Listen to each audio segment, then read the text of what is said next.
imposible. Estos eran Fray Antonio de Marchena y Fray Juan Pérez. Ahora nos encontramos en la sala de Daniel Vázquez Díaz, un pintor de aquí de Huelva, del pueblo de Nerva, que pintó esta sala entre 1929 y 1930 y es la representación iconográfica más importante sobre el descubrimiento. Se llama El poema del descubrimiento. La obra está dividida en paneles que están pintados al fresco y cada panel refleja una de las imágenes de lo que fue la estancia de Colón aquí y los preparativos del viaje. El primer panel, el que tengo a mi frente, se llama Las meditaciones del navegante y en él pueden ver a Colón sumido en sus pensamientos, mirando hacia el mar, hacia el infinito, con la mirada perdida. A ambas esquinas arriba, dos ángeles que parecen incitar al navegante a seguir la ruta de Poniente. El siguiente panel, las conferencias. Y nos muestra a Colón aquí en la Rábida exponiendo a los frailes sus teorías y sus ideas. En la derecha de azul ven a los hermanos Pinzón, al lado de marrón García Hernández, el físico de Palos. Los rostros de los frailes eran los frailes que vivieron en aquella época aquí, en el monasterio, que el pintor los retrató. El siguiente panel, el que tengo encima de mí, los heroicos hijos de Palos y Noé, y representa a los marineros que marcharon con Colón al viaje, que todos eran en su gran mayoría de por aquí, de la comarca. Ven al fondo la iglesia de San Jorge, de Palos de la Frontera, y pueden apreciar en sus rostros el temor y la duda por un viaje que se sabe cierto. Y ya por último, las naves, que representan el día de la partida desde el puerto de Palos el 3 de agosto de 1492, en el que pueden ver el rostro de dolor y de pena de las madres, los marineros despidiéndose, en el centro, de espaldas, Colón abrazando a su amigo Fray Juan Pérez y en la esquina de la derecha, la última cara que se ve justo en el ángulo de perfil con boina negra, ¿lo ven? Es el pintor, Daniel Vázquez Díaz. Ahora vamos por aquí con mucho cuidado, hay un par de escalones.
Bueno, este es el refectorio. Aquí comían los frailes. Lo estuvieron haciendo hasta hace bastante poco, hasta el año 91. Pero ya para solo para reuniones. A ver. Por favor. Bueno, pues eso, que lo estuvieron utilizando hasta el año 91, pero ya solo para grandes reuniones, para celebraciones importantes de ellos. Desde ese púlpito uno de ellos se subía y leía escrituras mientras el resto estaba comiendo en silencio.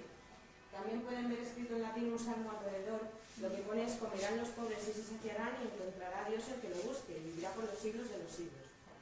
También tienen aquel crucificado, que es muy antiguo. Según se cuenta, bajo él estuvieron comiendo Colón y su hijo Diego, que en su estancia aquí en la Rábida comieron en varias ocasiones con los frailes. Y aquí pueden admirar otro de los cuadros sobre la vida de San Francisco de Asís. Este en concreto se llama La apoteosis de San Francisco y representa una visión que están teniendo los frailes que están sentados en la parte de abajo, que ven a San Francisco en el cielo, subido en un carro de fuego ascendiendo a los cielos. Bueno, ahora nos vamos a la partida. Isabel, la que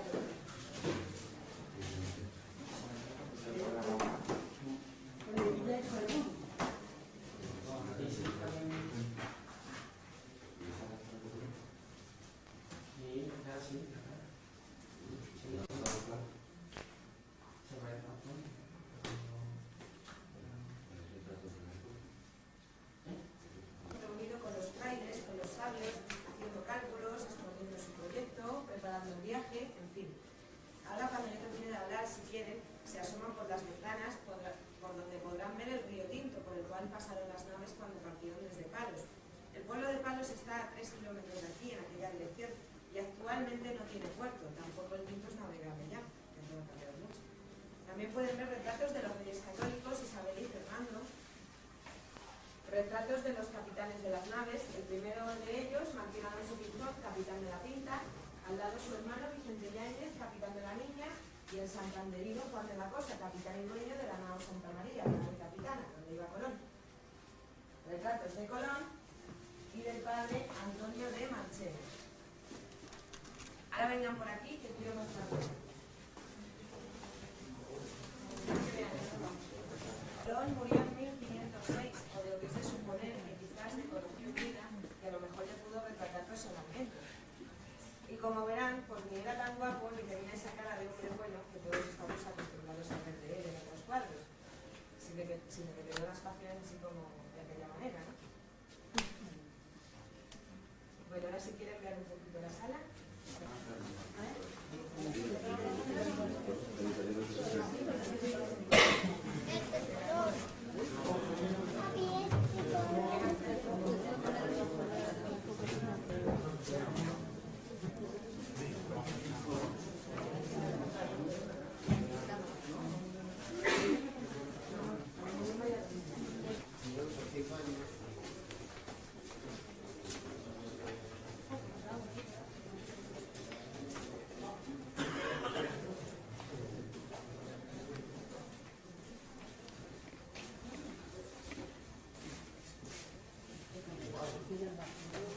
¿Tiene las tres? ¿Las tiene las tres?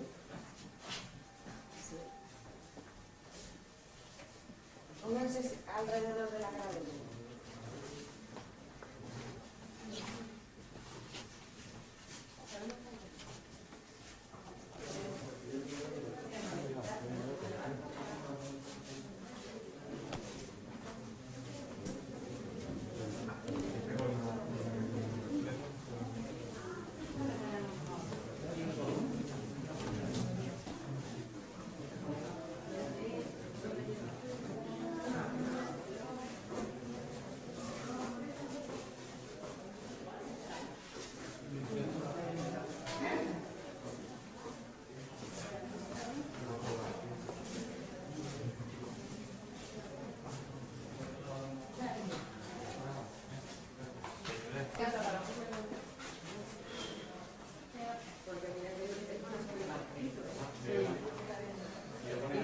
Y he estado pensando, pues sí que tiene que hacer calor cuando en la calle el otro.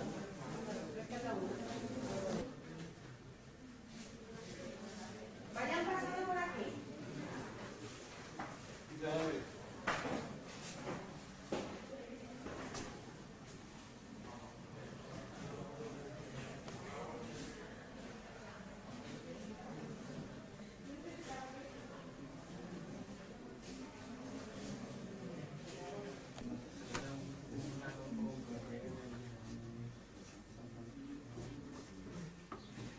Bueno, esta es la sala de los documentos, la antigua enfermería del monasterio.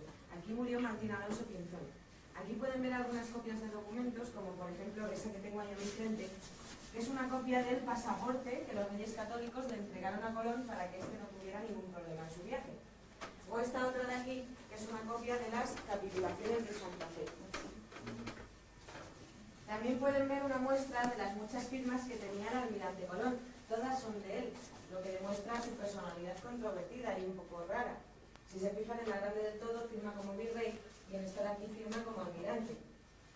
En la vitrina ven la espada de Gonzalo de Sandoval, que fue capitán de Hernán Cortés, el conquistador de una ciudad mexicana que se llama Colima.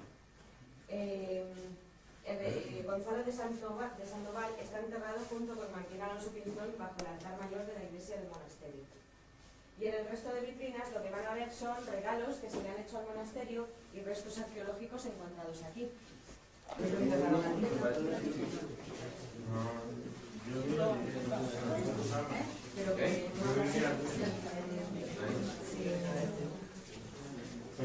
Aquí la genovés, pero no se puede afirmar a ciencia cierta.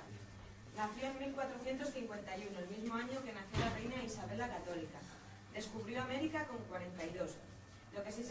ciencia cierta es que murió en 1506 con 56 años en un hospital en Valladolid, acompañado por sus hijos Diego y Hernando.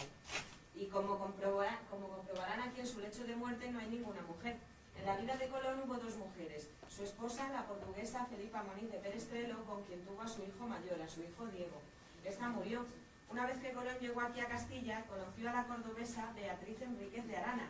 Fueron amantes y tuvo a su hijo Hernando, que del cual se decía que era el hijo listo de Colón, porque en su época logró reunir la biblioteca más importante de toda Europa en aquel tiempo, la cual está en la Catedral de Sevilla, y que luego fue el biógrafo de su padre, el que escribió la historia del almirante.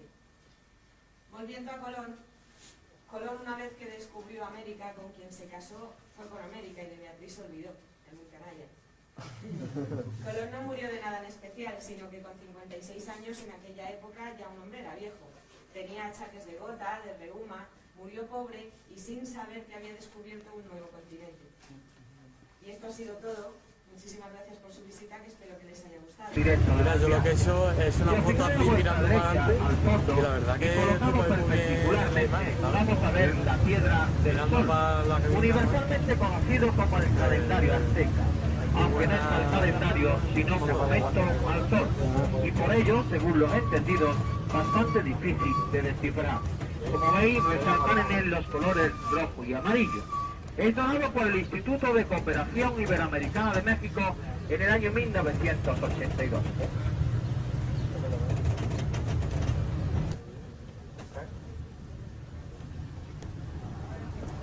Seguida a ella, que a la derecha vemos el huerto de los franciscanos del monasterio, el cual es cultivado personalmente por ellos. Y a continuación nos vamos a encontrar con el monumento azul, monumento denominado Tercer Horizonte, que mide 8 metros y está realizado en hierro. Es donado por el pueblo de Venezuela, conmemorando el primer vuelo transoceánico realizado en helicóptero desde Macuro, Venezuela, hasta La Rábida, España, con motivo del 5º centenario en 1992. En la peana circular que vemos delante de él y donde leemos Venezuela, se encuentran las huellas de los esquís del helicóptero al posarse por primera vez aquí en España, al igual que las huellas de las manos de los pilotos que realizaran dicha expedición. Esta se llamaba la Guacamaya por los meses de julio y agosto. Si os fijáis, delante de él en el suelo podemos ver unos pequeños lagos con sus bordes muy irregulares, debido a que están representando el mapa de toda la costa de Hispanoamérica, concretamente la que tenemos aquí, más cerca de nosotros, la costa del Brasil.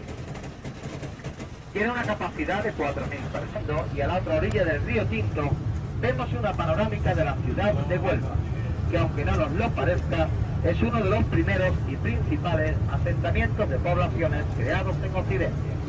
Tiene varias capas arqueológicas y sus orígenes se remontan hacia los siglos VII y VIII antes de Jesucristo con la sociedad artésica. En este mismo río, el río Tinto, que recibe su nombre porque al principio se creían sus aguas manchadas por la limpieza de los minerales al nacer, hasta que hace poco se ha descubierto que es que tiene vida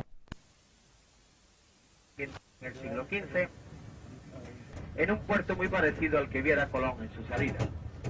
Delante de las naves vemos representada la isla Guananí, la isla del encuentro, llamada así porque fue el primer lugar donde tocaron tierra en el Nuevo Mundo y por ello bautizada por Cristóbal Colón con el nombre de la isla de San Salvador.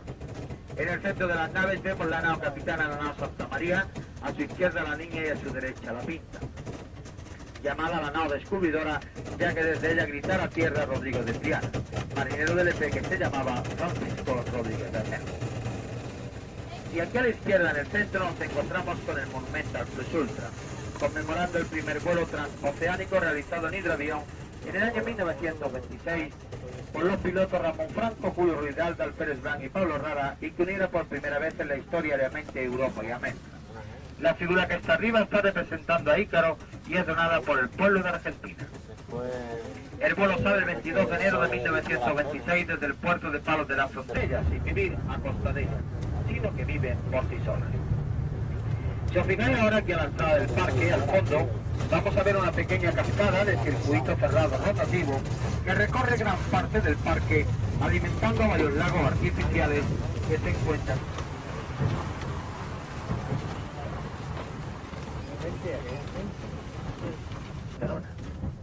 Lo podéis ver aquí a la derecha, primero los faros, Ah, el cementerio